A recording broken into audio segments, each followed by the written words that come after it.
Yo, yo, yo, yo, yo. It's your boy Jew coming at you guys with another word of what's the word? Dirty Bird, another episode.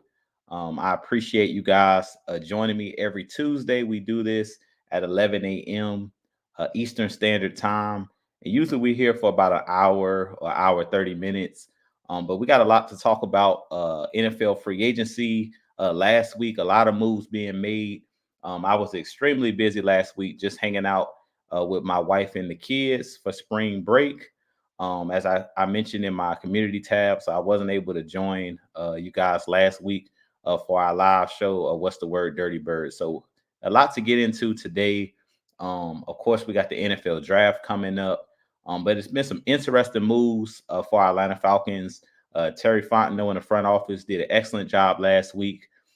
Terry was definitely cooking last week on moving and shaking, bringing in a lot of offensive pieces for this Atlanta Falcons team. So I definitely want to get you guys' thoughts on what you feel about free agency. And I definitely give you guys my thoughts so far on free agency. Of course, there's still players out there to be signed, but that first initial wave of free agency is pretty much done and happened last week. So a lot of the big name signings kind of was gotten out of the way last week. Before I jump into my little soliloquy and things I want to talk about, I do want to jump into the chat and just say what's up to you guys. But I appreciate you guys joining me as always. Prince Kale 89, I appreciate you joining me, man. You were the first one in the chat. You've been in the chat for a couple hours, so I appreciate you always being the first one or one of the first ones in the chat. And Maurice Martin, what's going on? He says, good morning. Jew, what's going on? Good morning, man. I hope all you guys are having a good week so far. Of course, it's only Tuesday, but I hope your Monday went well. And I hope you guys are doing well. Asanya Howell, good morning. What's going on? I appreciate you joining me. My brother, Big Ant from AFN. What's going on, man? I appreciate you joining. He said, Juju on that beat. Yeah, we're back and better than ever, man. Feel refreshed. Got a couple days off work. Got to hang out with the kids. Got to hang out with the wife. As I mentioned last week, they was on spring break. And Dirty Bird for life. He says, "What up, Jew? What's going on?" And Christy Lewis, good morning. What's going on? I hope you're doing well. So, with that being said, if you guys haven't hit that like button for your boy, hit that like button for your boy. If you haven't hit that subscribe button and you're new to the channel, definitely let me know in the chat if you're new to the channel. But definitely hit that subscribe button if you enjoy my content. Help me get my channel out there more as far as my content. Every time you guys hit that like, you hit that subscribe button, you help the algorithm to get my content out there to the fans, not just Atlanta Falcons content, but football, NFL content in general. And what's going on? Mad Mike says, "You, it's me, Mad Mike." Yeah, I know, I know it's you, man. What's going on? I appreciate you joining me, man. And prove it. What's going on? He said, Jew, what's going on, man? I appreciate you joining me, man. So got a lot of interesting stuff to talk about today, man. So I'm gonna go ahead and jump right in. But I appreciate each and every one of you guys who's joining me this morning. And for the ones that's gonna watch it back on playback, I know a lot of people be still at work during this time. You guys can go and watch it on the playback. So I appreciate you guys as well that don't get to watch my channel live, but go back and watch the live shows. And let's see, we're going to go ahead and jump right in. So I want to talk about NFL free agency. That's what's the main topic of discussion is going to be today. Of course, I'll get you guys questions and things of that nature as well, some Q&A. And if you guys would like me to drop the link so you guys can jump in as well, you definitely also can hit drop in the chat if you guys want me to drop the link at some point. Put a 1 in the chat if you want me to drop the link. I definitely will drop the link so you guys can go and maybe 30 minutes into the show or something like that, I'll go ahead and drop the link so you guys can come in and give your thoughts. All right, so let's go. So as far as NFL free agency, of course, the big signing for the Atlanta Falcons was Kirk Cousins. He was the name that was, rumors were floating around maybe 2 weeks into before free agency, but definitely picked up right probably like a week prior to free agency that, you know, the rumors were out that Kirk Cousins possibly wouldn't resign with the Minnesota Vikings, and his wife is from the Georgia area. His in-laws live in the Georgia area, and basically the connections were there. And I talked about this 2 weeks ago on my show on What's the Word. We talked about, I asked, was the Kirk Cousins a done deal as far as him going to Atlanta? And I told you guys there was a lot of smoke, and I felt like there was going to be fire. And it turned out that that smoke did turn into fire, that, he did finally sign with our Atlanta Falcons, and all of the rumors that were out there about him possibly talking to Kyle Pitts, far as the numbers switch and him possibly coming to Atlanta, all of those things were true. And now we see that it did come into fruition that he is now an Atlanta Falcon. And I love this move for Atlanta Falcons. I've been seeing a lot of negativity as far as the ESPNs and the shows Undisputed and a lot of the different shows, Speak for Yourself, or it's now called Speak. It's been a lot of negativity around, did the Falcons overpay Kirk Cousins? And to be honest, I'm not understanding the line of thinking of a lot of the media as far as not liking the Kirk Cousins signing. Personally, I think the Falcons did what they had to do. As you guys know, last year the Falcons were talked about as, the team that decided to go with Desmond Ritter, didn't spend any money at the quarterback position, didn't really try to go out in free agency or draft a quarterback last year, and we kind of took our lumps for that. But I feel like the Falcons are in a lose-lose situation when it comes to this Kirk Cousins situation, because it's always like a damned if you do, damned if you don't situation when it comes to Kirk Cousins. I feel like if the Falcons were going to go out and sign the best quarterback on the market, this was going to be the price that you're going to have to pay. You're going to have to pay a quarterback with Kirk Cousins 4 Pro Bowls, with him being a quarterback that throws for over 4,000 yards a year, for him being a franchise quarterback. This is the price that you pay when it comes to the NFL. So the Falcons really had no choice. I mentioned this a little bit last week in the Heavy Hitter show, and I kind of just want to reiterate this for the last time when it comes to Kirk Cousins. The Falcons personally to me, made the right decision. They felt like, Justin Fields, they felt like trading up was possibly going to cost too much to move up to get one of these younger quarterbacks. And they felt like Kirk Cousins was a guy that will help this Atlanta Falcons team win now. As far as you got Kyle Pitts, you have Bijan Robinson, you have Drake London, and we weren't getting the value out of those guys that we should be getting. We wasn't getting the production out of those guys. So bringing in Kirk Cousins to me was the right move. We haven't seen Kyle Pitts' numbers. He hasn't been getting the numbers he should have been getting ever since Matt Ryan was traded to the Indianapolis Colts a couple years ago. So at this point, the Falcons did what they do best. They said, we need to win now. We haven't been in the playoffs for 6 or 7 seasons. We're in a playoff drought, and we want to bring in the sure thing. And I really feel like in this situation, Kirk Cousins was the sure thing. So I feel like the Falcons made the right decision. I'm not too sure, what the media, what they want from the Atlanta Falcons, because it's like when the Falcons didn't have the quarterback or didn't have a franchise guy, we were talked about that we really weren't trying to win. Now that the Falcons go out and get the best quarterback that's available on the market, we still take our lumps and our bruises, because now it's like, well, he's not that good. He has one playoff win in his career. I'm like, at the end of the day, if we keep it real, all of these quarterbacks are not winning at the highest level. At the end of the day, the end goal is to win a Super Bowl. If you look at all of these quarterbacks that have been paid, the Dak Prescotts, the Lamar Jacksons, the Joe Burrows, the Josh Allens, if you just go down the list of the quarterbacks that they say are the best quarterbacks in the league, the Justin Herberts, none of these guys have Super Bowls. So in my book, Kirk Cousins gives the Falcons the best chance for the quarterbacks that were out there on the market. He gives the Falcons the best chance to get into the playoffs. And then once you get into the playoffs, anything can happen. We just seen in the NFC Championship game, you had the Jared Goff led Lions, who should have been in the Super Bowl. We keep it a buck. I don't think anybody says that Jared Goff is a world beater. I don't think anybody thinks that Jared Goff is that much better than a Kirk Cousins. and they were really like knocking on the door right there in the second half. If their coach just plays smart, they possibly would have been playing the Chiefs in the Super Bowl. So at the end of the day, unless you have Andy Reid as your coach, unless you have Patrick Mahomes, really Patrick Mahomes is the only quarterback that's consistently winning.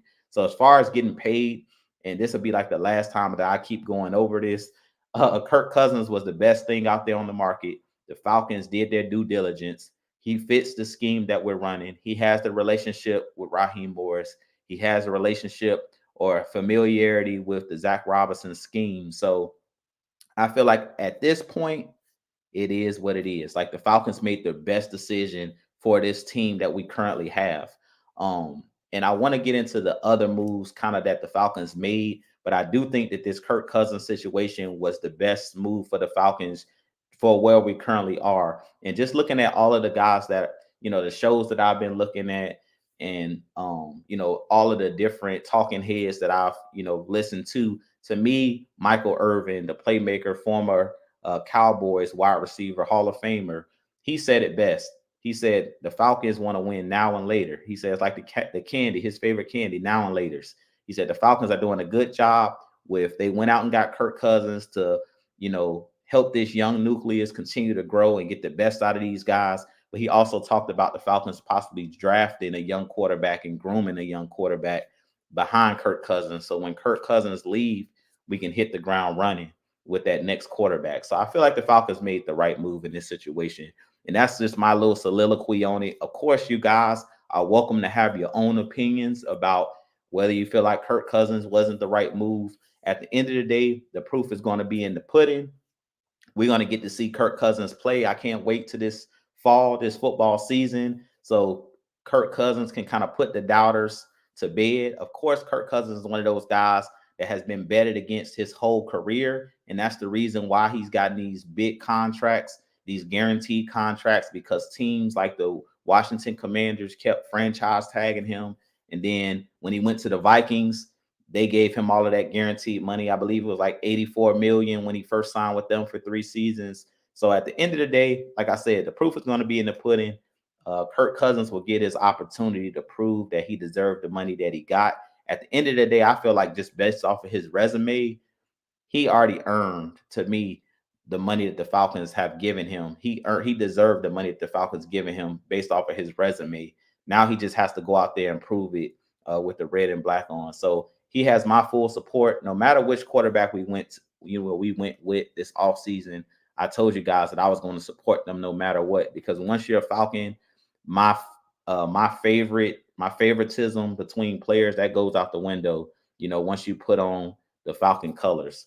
But with that being said, I'm gonna jump back in the chat and just say what's up to you guys, because a couple of you recently joined as well. So Red Swarm, what's going on? He says, "Good morning, Jew. Pray all is well with you and your family this morning." Yeah, everything is going good, man. They was on spring break last week, so we had a good time. Went to the beach, went to SeaWorld. We did some good things last week. We had fun. So you guys know I always say I'm a husband and a father first before my channel, before I'm a content creator. So everything's going good, man. I hope all is going well with you. I appreciate you joining me.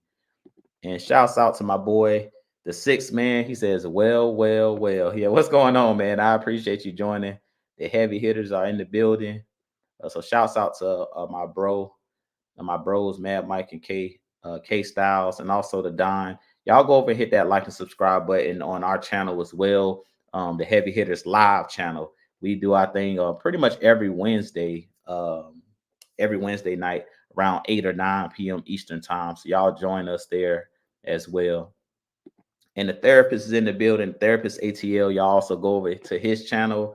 He has some very interesting takes and good takes as well. He does a lot of shorts. So y'all definitely go out and check out his videos and his lives, usually on Friday evenings. So y'all check him out as well. But I appreciate you joining me, Juan. And let's see here. So I think I hit everybody that's in here. If you guys got questions, you can go ahead and start dropping the questions. And Prove It says the heavy hitters are in the house. Most definitely. And Prove It says Detroit got robbed.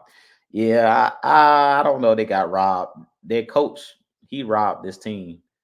He ride this team in broad daylight without for kept going for it instead of just taking points, kicking field goals. They kick field goals in that game, they win that football game. There you go, right there.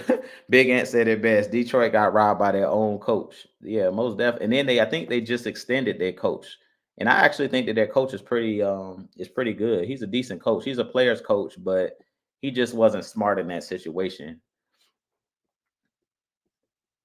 And Dre Murphy says, yes, yes, sir. Kirk, two chains, cousins, and Russell Wilson was the best two quarterbacks on the market. Yeah, most definitely. Yeah, I think we got the best on the market. Xavier Littman with the red and black in the chat. What's going on, bro? I appreciate you joining me as well.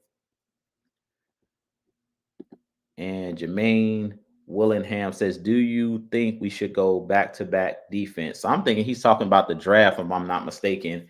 And that's something that I definitely think is interesting. And I'll talk a little bit about it before I get back into the free agency talk. But based off of what we've done in free agency, it's kind of telling me that the Falcons are going to go heavy in the draft as far as drafting defense, just defense in general. I think we're going to draft defensive linemen. I think we're going to draft possibly a linebacker and in the secondary. So I think that this draft is going to be defensive heavy because if you guys look at it, to be honest, completely honest with you guys, I'm a little bit concerned that we haven't brought back Calais. We haven't brought back Bud Dupree. Jeff Okuda signed with the Houston Texans. I'm a little bit concerned about the defense because I understand the offense. You wanted to put as many weapons as you could around Kirk Cousins to make sure he succeeds. And I think we did a good job with bringing in Rondell Moore, which was the trade for Desmond Ritter, which is a whole nother conversation we can have as well. We signed Mooney, Darnell Mooney from the Bears, which was a good move as well. Now you have Drake London, Kyle Pitts, Bijan Robinson, Tyler Algier. So I feel like in this draft, I'm taking an edge rusher in the first round. I don't care who falls, unless it's one of these quarterbacks and they just say that this guy is like Jaden Daniels somehow falls to 8 and then they draft him. That's the only way I see that the Falcons don't go defense. I don't care if Roma Doomsday is there. I don't care if Marvin Harrison Jr. is there. I don't care if Malik Neighbors is there. I'm going defense in this draft because the Falcons right now, just looking at our team, you've went offense heavy the last 3 years in the first round. You went Kyle Pitts, Drake London, Bijan Robinson. And you guys know I say this all the time. They have a lot of mouths to feed on this offense. So bringing in a Malik Neighbors, bringing in a Roma Dunze, I love those guys. I think that those guys are explosive talents, but you have explosive talents that you haven't gotten the most out of. So if you bring in a Roma Dunze or a Malik Neighbors, are you going to really get the production out of them that you should be getting? I understand the best player available, when you're drafting and things of that nature, but at this point, I don't really think you can justify drafting an offensive player at this point. Unless it's an offensive lineman, I really don't feel like you can justify drafting another wide receiver because, especially after the free agency pickups, you picked up two wide receivers already in Darnell Mooney and Rondell Moore. So that would kind of defeat the purpose if you're going to go out and draft Malik Neighbors or Roma Dunze or one of these wide receivers. I understand these guys are great talents, but you see great wide receiver talent every single season. It's going to be guys that's going to come out next year that's going to be really good wide receivers. So, at this point, I feel like the Falcons, they have to go with either, and I've been saying this for the last probably month. You got to either go with Turner, Dallas Turner out of Alabama. You either got to go with Latu out of UCLA, or you got to go with Jared Verse out of Florida State. Those are the three guys that I'm looking at. My order would be Dallas Turner or Jared Verse. They're 1A and 1B to me. Either one would work in this system. And then I would go with Latu. Those three guys to me are like the guys that I think can come in and have immediate impact. Now, I have heard that Latu had a neck injury and had some problems where he was going to retire, or he medically was going to retire when he was in college. Then he came back and played. And that is concerning when you're drafting a guy in the first round. But as long as he passes his physicals and things of that nature, and we know the Falcons are going to do their due diligence on that side, if he passes his physical and things of that nature, then I think that I would still be willing to take a risk on him because he reminds me similar to the kid that plays with the Miami Dolphins. I can't think of his name right now, but when he was coming out of college, he was another guy that had neck injuries, and he was another guy that I wanted. He played at Miami. He came out the same year that Greg Rousseau came out. I can't think of his name at the moment, but if you guys know who I'm talking about, drop it in the chat. But he was another guy that medically retired and then came back, and he's played really, really well. He was a guy that I wanted a couple years ago. I think it was like 2020 or 2021. I can't think of his name at the moment, but he's a really good edge rusher, and he was one of those guys that I wanted the Falcons to draft. And now you guys gonna make me go look up his name. Give me 1 second because his name is escaping me. But once I give y'all the name, y'all gonna be like, okay, he was really, really good. And he's had a couple injuries in the NFL, but not anything really serious. Let's see.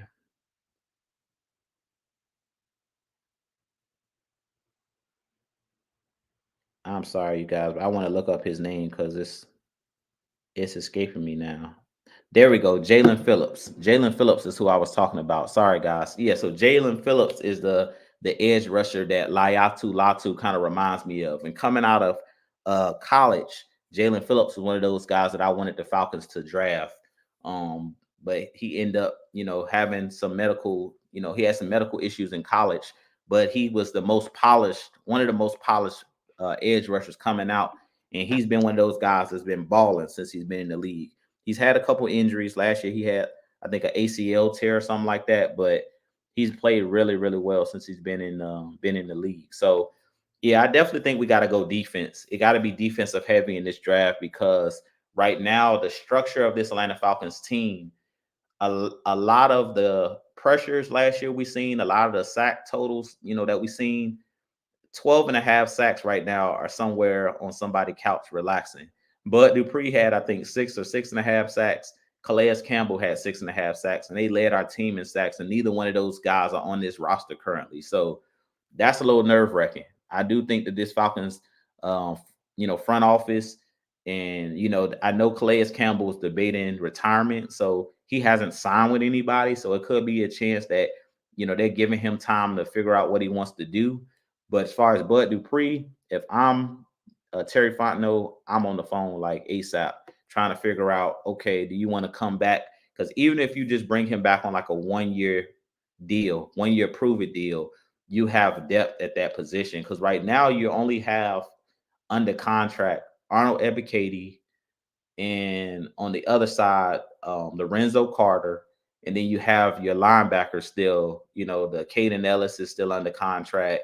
T1000, Troy Anderson, he's still under contract, but you really don't have a lot of edge guys on under contract outside of Zach Harrison, outside of AK, and outside of Lorenzo Carter. You really don't have any guys that can really play that edge. And then I don't know what's going on with D'Angelo Malone. He's been a guy that's mainly been a special teamer, but coming out of college, he was a guy that was an edge rusher, but I don't know what happened last year. He really didn't get any snaps hardly at the edge position. So I don't really know what's going on in that situation.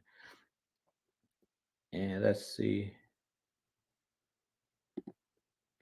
And I appreciate excuse me. I appreciate Jermaine in the chat says great show, Jew Talk. Please support and show by liking and subscribing. Most definitely. Yeah, you guys hit that like button, hit that subscribe button. I see a lot of you guys that view the channel, watch all of my daily videos and stuff like that. But if you haven't subscribed, please hit that subscribe button. It's free. Then I promise you, we won't charge you anything for hitting that subscribe button. But I appreciate that, Jermaine. And let's see here. Dre Murphy says, me personally, I want them to get safety Justin Simmons to go alongside of Jesse Bates and release your boy Richie Grant. I don't think that's happening. Last time I checked, they said that the Falcons only had like $4 million left in cap space. Now I know that they still can do some restructuring, but I think that Simmons, he gonna want money. Justin Simmons is one of the better safeties. He was thought as one of the best safeties in the league and still is regarded as one of the better safeties. So I'm surprised he still isn't signed. But I really feel like the reason he isn't signed is because he's looking for big money. So I definitely don't see that happening. I definitely don't see Justin Simmons signing with the Falcons just because I think he's going to want top dollar. And we have DeMarco Hellams. DeMarco Hellams played well last year. Richie Grant had his spots where he played good, played bad, had some questionable plays, but you got to remember these guys are still developing. So I haven't wrote off Richie Grant. I haven't wrote off DeMarco Hellams, and I really feel like bringing in a Justin Simmons is only going to stop them from growing. So I feel like you got a bona fide, great safety in Jesse Bates. I don't think this Falcons team can afford to pay two top safeties. Like the chances of that happening are slim to none. You're gonna be able to pay two safeties top dollar. So I think that's kind of like a wishful thinking with the Justin Simmons. I would love to have him, but I don't think it's possible. And Prove it says we need a linebacker fan. We not deep at linebacker. I think we good at linebacker. I mean, I think they're still going to draft one, but you have Nate Landman, you have Troy Anderson, you have Caden Ellis. So they'll probably draft like another inside linebacker, the in this draft to kind of rotate these guys in and out because I think one of these guys is going to have to play a little bit of the edge position, which we know in this Jimmy Lake defense. I really feel like you're going to have edge rushers that are kind of like linebackers. That's why they call them outside linebackers. And we know that Caden Ellis is a guy that can play outside linebacker. So they probably will slide Troy Anderson to the inside a little bit more and let him and Nate Landman play the inside and let Ellis kind of use some of his pass rush ability. I think that will be smart by Jimmy Lake and Raheem Morris. Now we'll see what they do, but I really think what they're trying to recreate for this Atlanta Falcons team is kind of what they did in LA last year. If you go look at LA's roster last year, they drafted like two edge rushers because they lost like Von Miller left after the Super Bowl year. And Leonard Floyd left after the Super Bowl year, or at least last year. So they didn't have those guys on the edge. So they had to go out and draft two young guys. So I think that that's what they're going to do in this draft. I wouldn't be surprised if they double dip in this draft. And that's what I expect them to do. I expect them to come out of this draft with at least two edge rushers. If we don't bring back Calais and we don't bring back Bud Dupree, expect the Falcons to draft two edge rushers or defensive ends in this draft and possibly another defensive tackle as well. I wouldn't be surprised because I think this is going to be a heavy defensive draft. And because we have a defensive minded coach and we have, guys on this coaching staff that are very good at, looking at defensive talent. Like we have the Jerry Graves who played in the league, who's a guy that has an eye for talent. Raheem Morris has an eye for talent. And then you have Terry Fontenot, who's done a great job at drafting guys, whether it's offense or defense. Because if you look at what the Falcons have done in the draft the last couple years with Clark Phillips, who played well last year, DeMarco Hellams played well last year. Nate Landman was not even drafted; he was a free agent, an undrafted free agent. So you have a good scouting group here in Atlanta. Zach Harrison was another guy that contributed last year. So I think the Falcons will be fine as far as going out and find talent. But I do think that you got to be careful on expecting every year that you're going to be able to duplicate what you did the previous year because in the draft, it's still a crapshoot. So that's why I say I would still go back and bring back either Bud Dupree or Calais Campbell because you know that those guys are the sure thing. Those guys are going to get you anywhere between 8 and 10 sacks on the season. So, or 6 and 10 sacks on the season. So I really feel like they got to bring back either Bud or Calais. And Miss Maggie's in the building. What's going on, Miss Maggie T? Y'all go over to AFN, hit that like, hit that subscribe button as well. I appreciate you joining me as always. And like I said, if you guys haven't hit that like button for your boy, hit that like button for your boy. And Michael with the fire in the chat. What's going on, man? I appreciate you joining me, man. I hope all is going well. And Prove It says, what's the word on Grady? For what I've seen, they showed him working out and things of that nature. It looks like he's ahead of schedule. And we know that Grady is a hard worker. Like he's one of the better defensive linemen in the league. So I expect him to be back. But we don't know what we're going to get out of him. So I expect them to kind of bring him back slowly. And that's something that Terry Fontenot talked about in the combine. When they talked to him, it's like, yeah, we're working Grady back slowly but surely because we know Grady's a super hard worker and he wants to hit the ground running. But it's baby steps. When you tear an ACL or an Achilles or any type of those type of injuries, it's going to take a little bit before them, for them to get back in and for him to get back, 100%. But with that being said, kind of want to get talk a little bit more about the free agency talks. I only talked about Kirk Cousins, but like I mentioned, we brought in Darnell Mooney, we brought in Rondell Moore. So what it kind of shows us is from based off of what this Falcons team has done in free agency, and I talked about this previously, they want guys that can get yardage after the catch. The Falcons were one of the worst teams last year as far as catching the ball and getting yardage after they catch the ball. A lot of the times they would catch the ball and either get tackled right where they are. They weren't getting a lot of yardage after the catch. So I expect this Falcons team to be a lot better based off of Kirk Cousins understanding how to lead receivers and throw guys open, us to get yardage after the catch. And I expect because you got guys that are elusive, like a Rondell Moore, like a Bijan Robinson, like a Darnell Mooney, these guys are catch the ball, make a man miss, and pick up an extra 5 or 10 yards or 15 yards. And that makes a difference, and I think that that's what we'll see this season. And I really feel like that's the reason why we moved on from like a Desmond Ritter is for the mere fact and moved on also from an Arthur Smith and a Dave Ragone.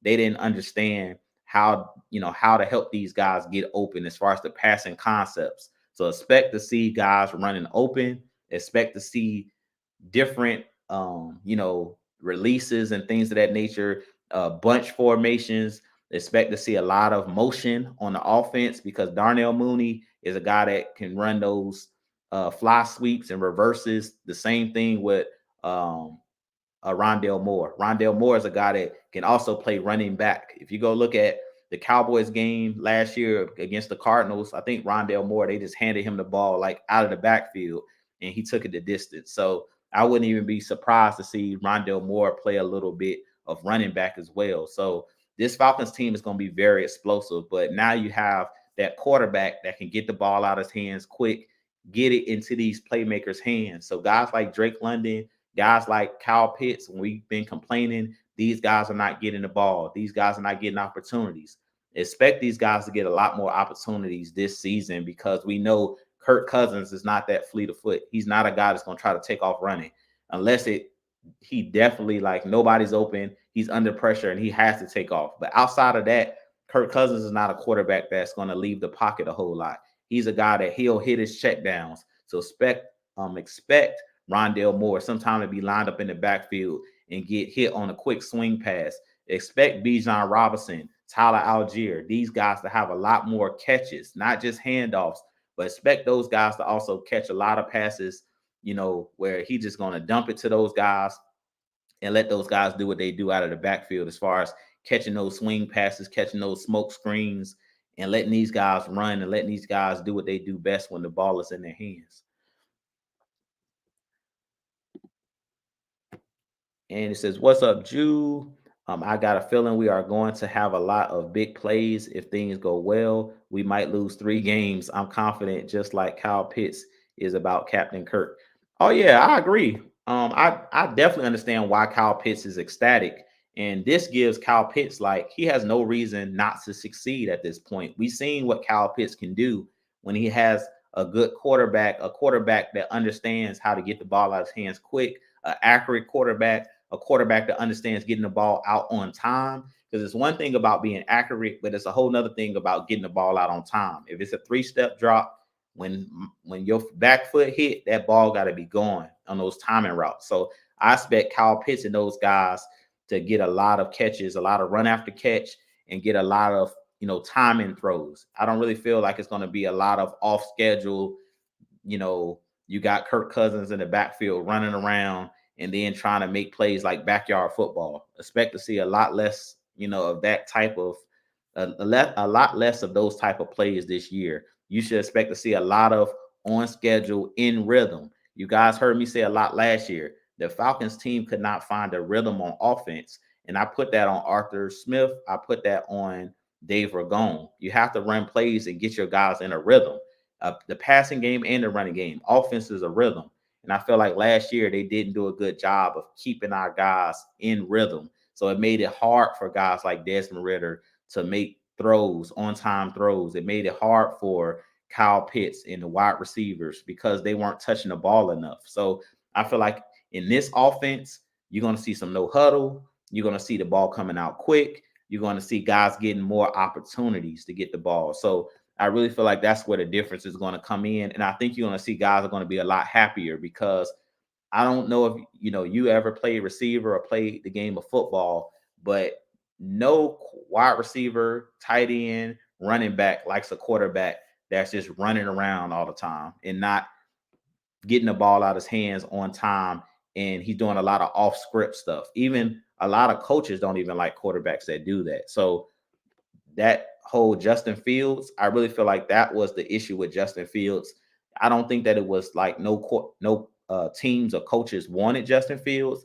It's just a lot of coaches don't want to have to coach that out of a Justin Fields of, do you want a guy that's going to be scrambling around all the time and not being on schedule, on script, and running the plays that are presented to them? I think that was the biggest issue with the Justin Fields. I don't think that people don't think that he's talented. I think a lot of these NFL teams think he's talented, but you're going to have to structure your offense around what he does best. So I really feel like that was the big issue with Justin Fields is, do you want to have to structure your whole offense around somebody that's most of their plays are off script plays? They're not slants and timing throws and hitting guys and throwing the ball into a window and letting your receiver, getting the ball out on time. That's the biggest issue I think with Justin Fields and why a lot of teams were reluctant to sign him is he's not a quarterback, not yet, that can actually throw the ball on time. He's a quarterback that scrambles out and he does a lot of stuff off script and not, in the confines of whatever the offense you're trying to run. And with that being said, I do want to get you guys questions. So go ahead and start dropping your questions in the chat as well. And I'll also drop the link as well. If you guys want to come in, let's see if I can drop the link for you guys. So if you guys want to jump in and say something, I definitely will let you guys come on with me where you can kind of give me your thoughts on free agency. But personally, like I said, from what I saw, just in general, I think that this Falcons team they built the offense for the most part. They'll add a few pieces here and there, but I think it's enough guys, like as far as the wide receivers that we've seen in this draft class. You don't have to take the top 5 to 10 guys. You're gonna have guys in the second, third, fourth round that are really talented guys. So I really think that the Falcons have done a good job of building the structure of what the offense is going to look like. I really feel like it's going to come down to the defense at this point. But so far, I like all of the signings that the Falcons have made. I think all of the signings that we've made on the offensive side of the ball, this is going to be a very explosive offense. I do like the re-signing also yesterday of Contavious Street, and I did a video about Contavious Street as well yesterday. And he's a guy that played really well as well on the defensive side of the ball. He's one of those depth pieces that I talked about. You have to have depth in the trenches because we've seen last year, injuries are going to happen. We had Grady go down. We had Contavious Street go down. We had Bud Dupree, I think, missed a game or two last year. So football is a physical sport. So you're going to have guys get injured. So you have to have depth. So I definitely think that the Falcons could possibly still go after a Hassan Reddick. And I'll be doing a video about Hassan Reddick because he's a guy that's on the trading block with the Eagles. I think he would be a great fit with this Atlanta Falcons team, a guy that can rush the passer, a guy that's really, really good. He's not really a household name. People know who he is, but he's not really one of those guys when you talk about elite pass rushers. They don't bring his name up enough. But I do think that he's one of those top cream of the crop guys that if he comes in, he's gonna get you possibly 8 to 10 sacks. I think the Falcons should look at trying to get him. The Falcons tried to get Daniil Hunter, from what I've heard. Unfortunately, he decided to go to the Houston Texans, and the Texans end up taking the offer from the Minnesota Vikings. So they end up, he ended up signing with them. But I do think that they're trying to, bring in a big name pass rusher. It just hasn't worked out for whatever the reason is. So I'm still sticking with my guns. Just draft one. That's how I feel about it. I still would try to get Hassan Reddick, but even if you get Hassan Reddick, I'm still drafting Dallas Turner. I'm still drafting a Jared Verse. I'm still drafting Laiatu Latu. Like, I'm not moving off that, that premise. That's been my premise. Is I believe in you build from front to back on the defense. I'd rather have an elite front seven over an elite back end. That's just me personally. I'd rather have the closest guys to the ball. My defensive line, I want them disrupting the game, stopping the run, forcing the quarterback to get the ball out of his hands fast, and just allowing the guys on the back end to just rally up and make tackles. Even if they're not guys that can take the ball away necessarily in the back end, we've seen teams like the Eagles that won in 2017 that didn't have an elite secondary. They had an elite front seven. So I believe in building from front to back. So if I'm the Falcons, I would continue to build in the trenches, continue to add defensive tackles in the draft, continue to add pass rushers, as many pass rushers as possible. And then I would just draft and bring in guys. Like, I still think that the Falcons are looking to bring in a veteran corner, possibly, or drafting a corner early in this draft. If we can't get a veteran in here to play opposite of AJ Terrell, because we did lose Jeff Okudah, who signed, I think, like a 1-year deal with Houston. So I wouldn't be surprised if we look at a Nikello Weatherspoon. I did a video on him that played with the Rams last year. He's really familiar with Raheem Morris in the scheme and things of that nature. He's a guy that's like 6'1", 6'2", long arms, plays really well, physical, can tackle, a very good corner. So I think he could be a guy that won't cost a whole lot of money. But as far as like big name guys, I really don't think at this point the Falcons have the funds right now, unless they restructure some of these deals. I don't see the Falcons possibly bringing in the top big name guys until we restructure some of these deals.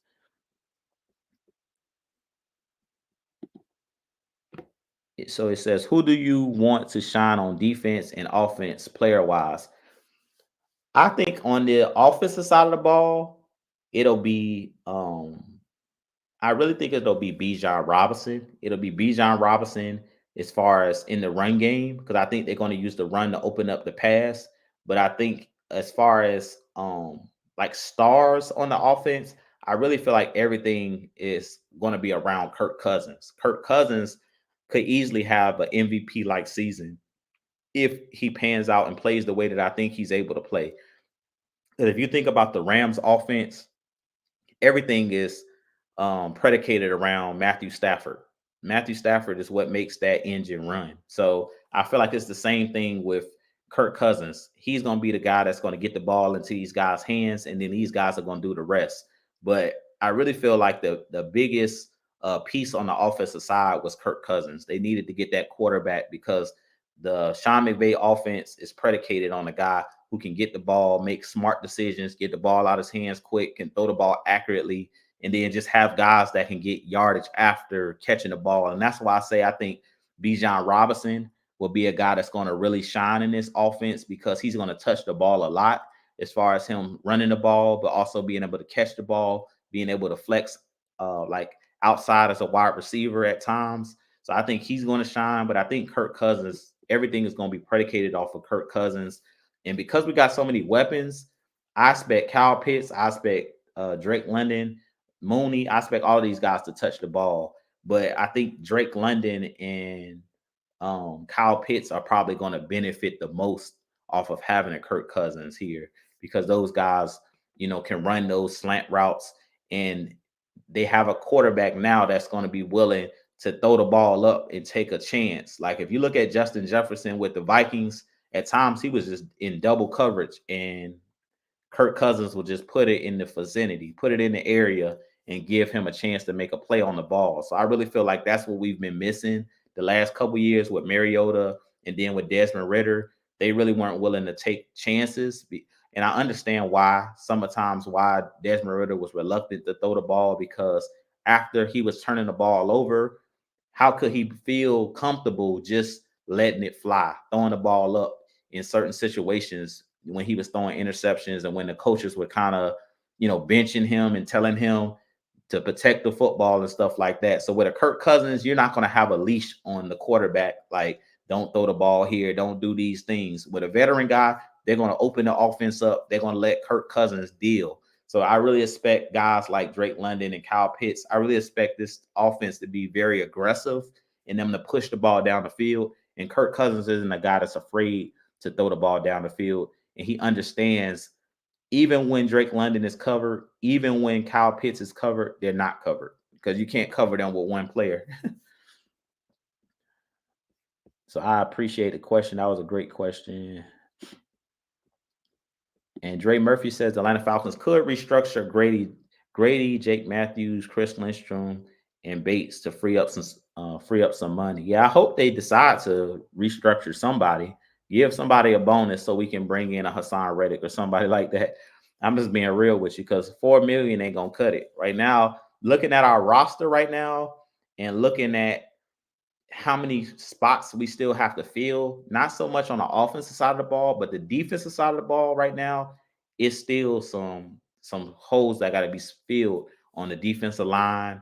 The Like I said, the linebacking core is not that bad. They can bring in, maybe like draft another linebacker and you set, but the secondary is missing pieces, and the defensive line is missing pieces. Like we've lost, like I said, we lost Bud, we lost Calais right now, and we really don't have. And then I think OG and Deji may be cut, so you really don't only have Grady, Onyemata, AK, Zach Harrison, and Taquan Graham. So that's a solid. I mean, that's pretty solid, but I still think we need to bring in some more depth on the offense. I mean, on the defensive side of the ball. And then in the secondary, you got AJ Terrell, you got D. Alford, you got Clark Phillips, but then everybody else were 1 year deal type guys. So you don't have Trey Flowers no more.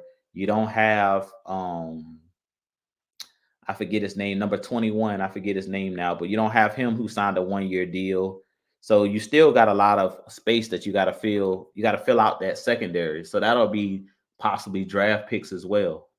So, and in the safety position, I think you're pretty set. You can probably draft like one safety, but you got Richie Grant, you got Helms, you got Bates, and then last year you had the one kid, I forget his name as well, but number 29, you have him as well. So you kind of set at safety as well. So you really just need to build the defensive line, because I really am not seeing I'm not seeing enough impact players on the defensive side of the ball. I need more guys on the defensive line that are going to affect the game. Right now, you just got Grady and Onyemata. Outside of those two guys, AK, he's hit and miss. He hasn't shown me enough where I could count on him to consistently get pressure.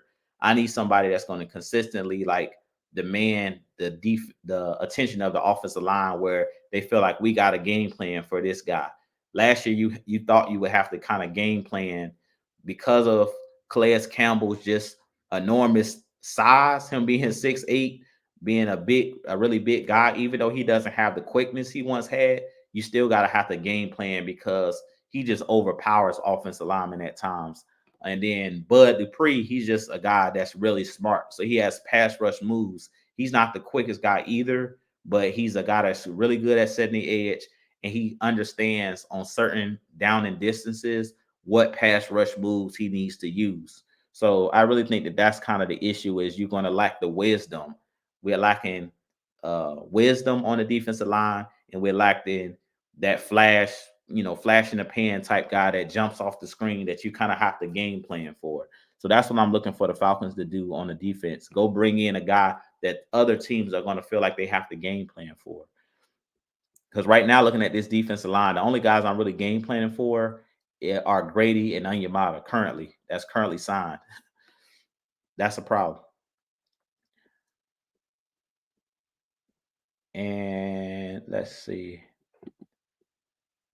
And I forgot, I didn't even mention yet Ray McLeod. Yeah, we did sign Ray McLeod. He's a great special teams punt returner, kickoff returner, a guy that can also play a little bit on offense as well. He's like a gadget player, so he'll have his role as well. And then we also brought back Kadero Hodge, who I think is a really, really good depth wide receiver because he's a special teamer, but he's a guy when he gets his opportunity, he actually catches the ball. He doesn't drop a lot of passes, so bringing back Cordell Hodge was good. So that's why I say you're really set on the offense. Kirk Cousins has enough on offense right now. My biggest concern right now is the defense, bringing in guys that are be able to come in and affect the game on defense.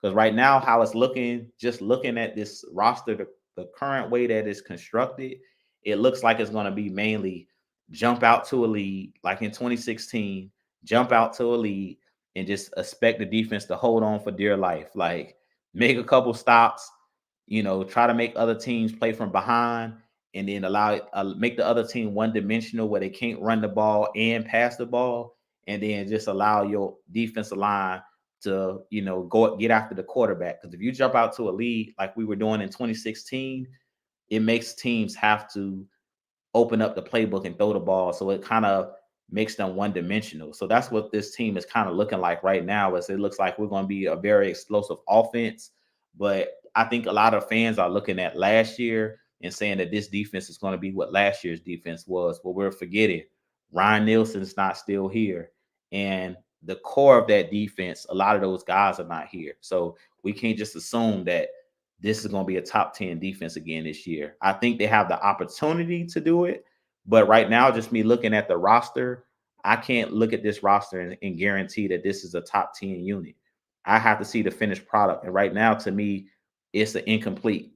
If we were going to grade the defense right now, it's incomplete. So I got to wait until after the draft to kind of understand, okay, and feel a little bit more comfortable. Because by now, I thought we would have at least brought in a couple more players on the defensive side of the ball. So right now, I'm like, okay, I gotta wait and see. Right now, I'm not feeling comfortable though with where we're sitting right now on the defense. I need a little bit more. And it's a good question right here. Corey Gear 5 says, who's going to be CB2? I mean, right now it's looking like it's going to be either D. Alford or Clark Phillips. Clark Phillips showed me a lot last year, and he can play he could be DB2 because he played well enough. But I really think that Raheem Morris is going to want to bring in somebody that's a little bit taller, a little bit bigger to play on the outside because we seen last year Clark Phillips played really well. And one thing I love about Clark Phillips is he's a guy that doesn't panic when the ball is in the air, which a lot of people struggle with. Like a lot of corners, that's something that players struggle with. It's like when the ball is in the air, especially when you're running down the field, they kind of panic. And that's one thing that I did like about Clark Phillips is he didn't panic. The only thing that I don't like about Clark Phillips, I think his only weakness he has in his game is when the ball is in the air, he's not going to win a lot of those 50-50 balls because he's not tall. He doesn't have long arms. He's not the tallest guy. So he's a very physical corner. He's really good. He's always in position.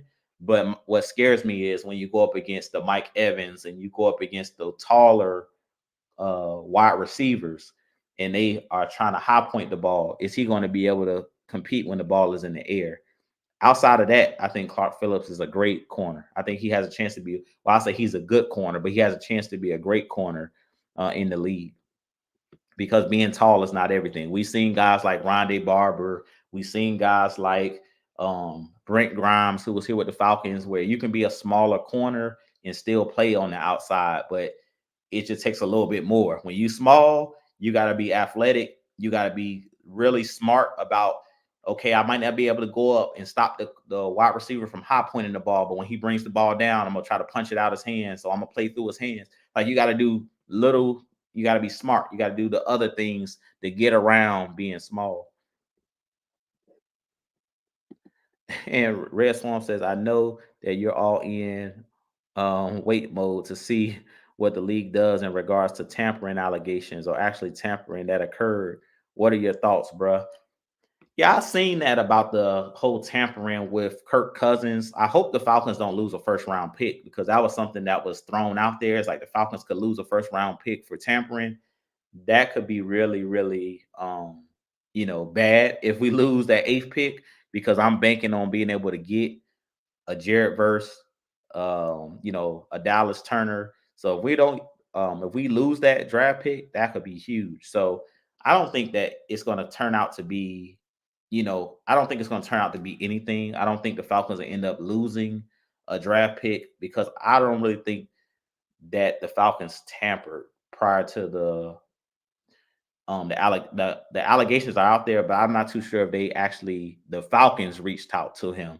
Now I don't know if it's tampering if your players reach out because I'm pretty sure Kyle Pitts probably did reach out, and some other people maybe around the organization may have tried to kind of reach out. But what other teams are not doing this? I'm sure players reach out to other players all the time.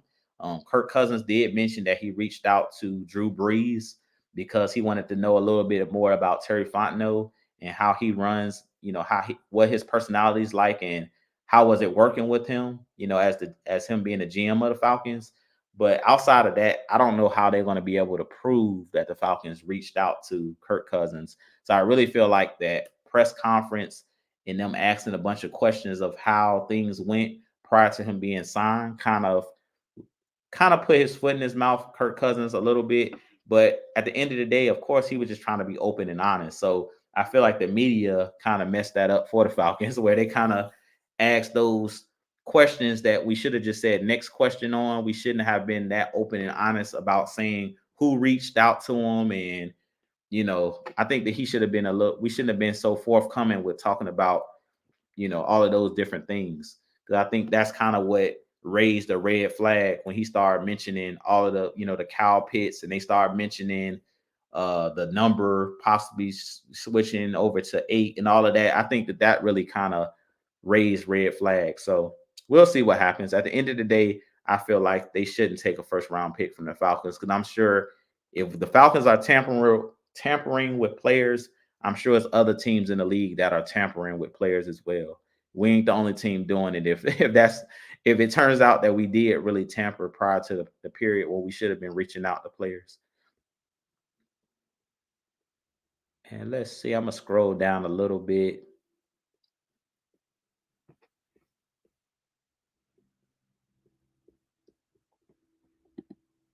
And what's going on? Uh he said, "What's up, Anthony? What's up, Jew? What's going on, man? What's going on, Anthony White?" He says, "Great points, Jew. Bring back Bud and Calais on 1 year deals. Draft a couple edge rushers and see how the draft board falls. Doing a great job, Jew. Hit the like, subscribe button. Most definitely, man. I appreciate it, Anthony, and I appreciate you always commenting on the channel as well, and hitting that like button for your boy." And Michael W says, "I think this draft will be a defensive heavy because at this point there's not a lot of cap space for defensive player." Right. Yeah, at this point, the cap is not looking good right now. Now I know the Falcons got a plan, but right now, if it's from what I've seen, they said we got $4 million left.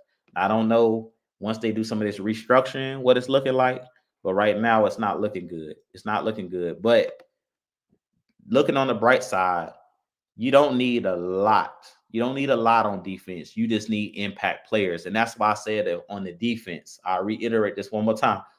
I would not wait in on as far as drafting the edge rusher and taking an offensive player in the first round. I wouldn't do it. I would go after a defensive player that you think can have an impact immediately. Of course, that player may not come in and get 10 sacks at their edge rusher, but you need a guy that you think can come in and be a starter at least.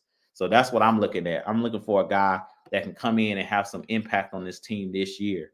That's what I'm looking for. So whether that's a cornerback that can come in and play opposite of AJ Terrell, it'd be a really, be a starter, whether that's an edge guy that can come in and be a starter, or whether even if it's an impact player along the defensive line. They don't necessarily have to be a defensive end or edge. I prefer that, but I would definitely, lean towards corner or edge because to me right now you don't have enough players in the front seven that are impactful enough as far as at the edge position.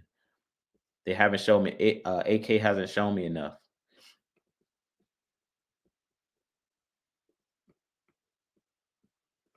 And let's see here. I'm gonna scroll down a little bit more, but I appreciate each and every one of you guys, and we're gonna get ready to wind the show up in a minute as well.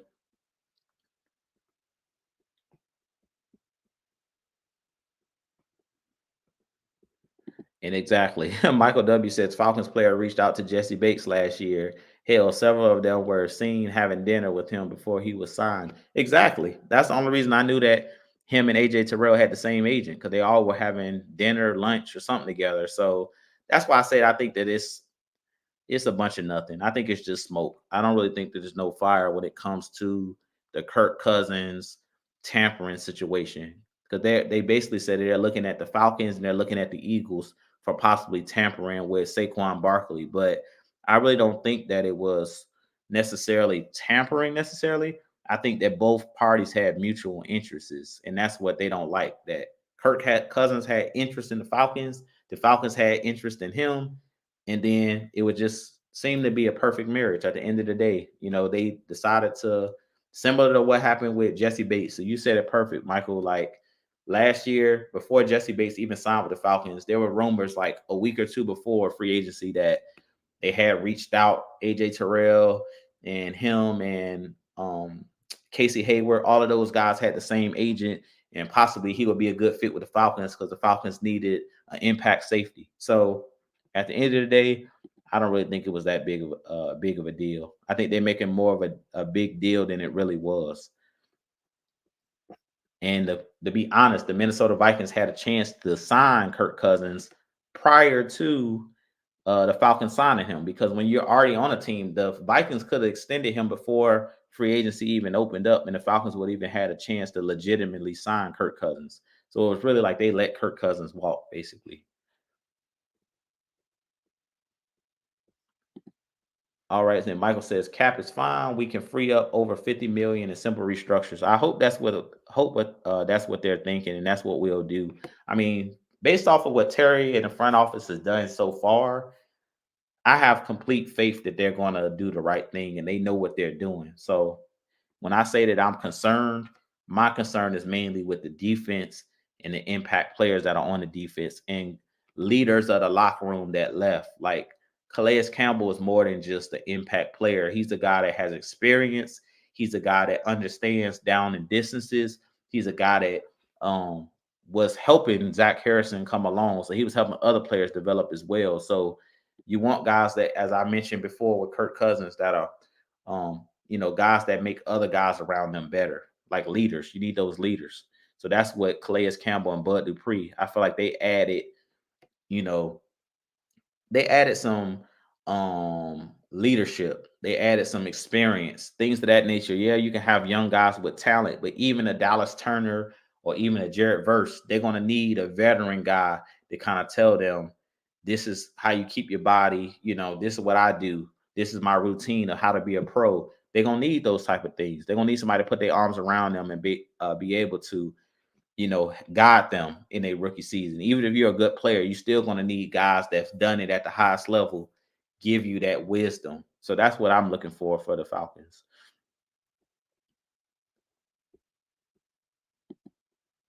And Corey Gear says, I think they are going to get rid of Grady.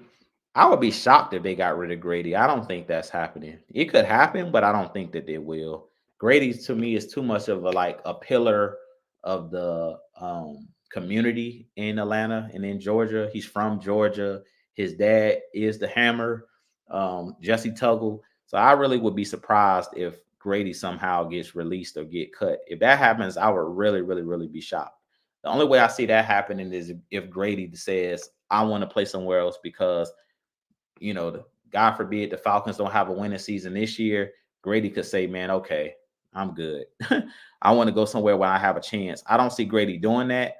But if he ever said that he wants to be traded, like demanded a trade, I think the Falcons would do the right thing by Grady because he's been nothing but like a leader, one of the faces of the team, one of the hardest workers on the team. So, being that we've had so many seasons where we haven't been in the playoffs, you really could get a decent a decent draft pick for a Grady Jarrett. So if he does decide to walk away, or status that he wants to be traded, that's the only way I see that he possibly would be going. I don't see Grady being traded, just blindsided traded by the organization.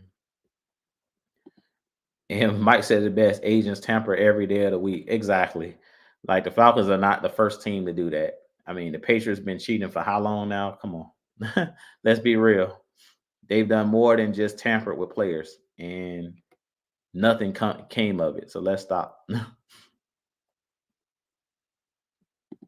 And Carson just said rumors are that we're talking or talking trades for Hassan Reddick. Yeah, I definitely think that that could be a possibility. Hopefully, the Falcons do it because Hassan Reddick is what the doctor ordered. When I say a player you got a game plan for, a player that can get after the passer, a guy that is a premier pass rusher that doesn't really get talked about, that would be Hassan Reddick, and he's the guy that we need on this team.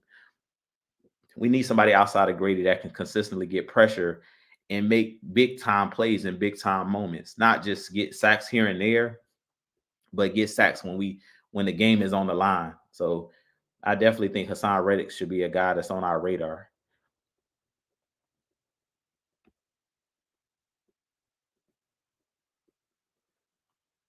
And let's see. Yeah, they tweaking a bit. Asked for a first round pick. He said Eagles reportedly asked for a first round pick. Yeah, they're not getting a first round pick. I give them a third round pick because we got two of them. I think I give them a third round pick for Hassan Reddick, but that's it. I'm not giving them a first or a second for Hassan Reddick, to be real. So, but the Eagles, they are one of the best run organizations as far as Howie Roseman. That dude knows how to work the salary cap, and he knows how to fleece teams into giving up players, and he's really good at working the cap. So, but I wouldn't give up a first for him. All right, so I'm gonna get ready to wrap it up, man. I appreciate you guys, man, for joining me. As always, like I said, hit that like button, hit that subscribe button for your boy. I'm gonna have a lot going on, some new things coming. This is a public service announcement for everybody that's here, and you guys can share this information as well. Me and my wife are starting our own podcast. Now, this podcast won't be a sports podcast. It's actually going to be more about our relationship, love, marriage, children, just more like life, and different things of that nature. So you guys stay tuned to that. We'll be dropping content like on Sundays. So that'll be something that I'm doing on the side with my wife. Me and her are starting a podcast called You and I Podcast. So that'll be something that you guys, if you're interested in, marriage, if you're interested in black love and just in love in general, and if you want to just hear like current events and things of that nature when it comes to marriage, we'll be talking about different shows that we watch that involve love, like Love Is Blind and those different type of things. So y'all gonna get to see Jew in another light. So if y'all want to, be a little bit nosy and kind of hear some of the little juicy things that we'll talk about. Of course, we'll keep it clean, so it'll be a family show. So if you have kids, they can tune into this show if they're like a teenager. They can tune into our podcast. It won't be anything off the wall, but it will be something that's very interesting. So it'll be a little bit more intimate. So you guys can kind of get to hear me and my wife's banter on just different things that you go through in life about marriage and children and family and all of that good stuff. So if you guys want to hear other content outside of football and Falcons and NFL, you guys definitely gonna want to join me there. And I know a lot of you guys are going to hear, that kind of talk as well. And we have a lot of fun over there. So if you guys, want to, like I said, y'all want to see Jill in a different light. I've been married to my wife going on 11 years come April 28th. So if you guys want to see me in a different light, y'all definitely want to join me and my wife Amanda. We're gonna be talking about some different things, but I definitely will have a lot more content still coming here on my Jew Talk Sports channel, and of course the Heavy Hitters live channel. But that's breaking news. So for you guys the ones that missed it, you guys definitely share out this information. I'm gonna be, of course, sharing it here on my Jew Talk Sports channel about our new YouTube channel, the You and I podcast with me and my wife. So I'll basically share, and then we'll be going live and things of that nature occasionally on that channel as well. Won't be as much content on our You and I podcast right now because we're just getting it off the ground. But that's breaking news for you guys. So I really appreciate you guys, man. The Atlanta Falcons Nation, NFL family. I appreciate you guys for always supporting the channel, hitting that like button, hitting that subscribe button, standing 10 toes down with me. Continuing to support us. I really appreciate you guys because you guys make this successful. I always give credit to God, giving me the ability to share and talk, sports and things of that nature. This is one of my first loves is sports, but I definitely appreciate you guys because you guys keep me going. The comments that you guys put in the chat, the encouragement that you guys continue to give me, I really appreciate you guys because nobody can do it by themselves. Shouts out to Bad Mike Sports, K Styles, the AFN, the whole crew over there, AFN, Miss Maggie, all of those guys, man, and ladies and gents, I appreciate them as well because they also support this channel. Anytime I'm live, they're sharing this content out, they're sharing out my content. So I definitely want to give them their flowers as well. I really appreciate, you guys for everything that you guys do. And for all you guys, that continue to support my channel and support everything that I have going on. I appreciate you guys. But with that being said, this being your boy Jew, I have a lot more content coming for you guys right after this live show. I'm going to be dropping a video about Spencer Rattler. I tried to get the video out prior to going live, but for whatever reason, YouTube was having issues and I wasn't able to get out my content before my live show. So you guys are going to definitely go and check out my Spencer Rattler video as well. And of course, I'll be doing a lot more content on the combine, excuse me, not the combine, but the NFL draft and some of the prospects that are coming out in this NFL draft. So again, I mentioned if you guys want me to take a look at a player that you're interested on or interested in, definitely comment below in any of my videos or comment even on this live video and definitely let me know, DM me on Twitter if you have a player that you want me to go and take a look at as far as my prospect videos. We appreciate you guys giving us different players to take a look at, and I definitely will drop a video as well. But with that being said, this be your boy Jew. I have a lot more content for you guys. As always, Falcons Nation, NFL fans, Atlanta Falcons fans, be blessed. Peace.